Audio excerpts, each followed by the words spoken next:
पत्रकारिता, परखड पत्रकारिता, मला आता व्हिज्युअल माध्यमामध्ये एक दूरदर्शनच्या बातम्या सोडल्या तर सगळ्याच बातम्या पिवळ्या दिसतात.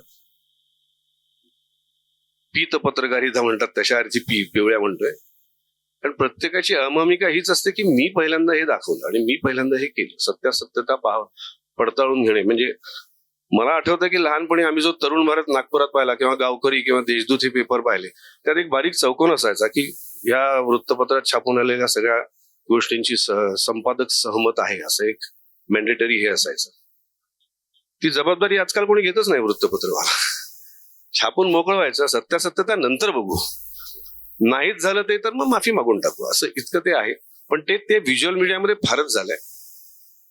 पत्रकारितेमध्ये, वृत्तपत्रांमध्ये आजकाल हेडलाईन ज्याला म्हणतो आपण, पहिल्या पानावरची बातमी ही गंमतच गेली आहे. आता आमच्याकडे माझ्या घरी जे वृत्तपत्र येतं, मी नाव सांगत नाही, पण पहिल्या पानावरच एखाद्या बिल्डरची किंवा ज्वेलर्सची जाहिरात असते आणि ती जाहिरात अक्षरशः मी सपाटकन बाजूला करतो आणि मग फ्रंट पेज पाहतो. कारण तोपर्यंत वृत्तपत्राला मजाच नाही. ते तुम्ही नाही केलंय.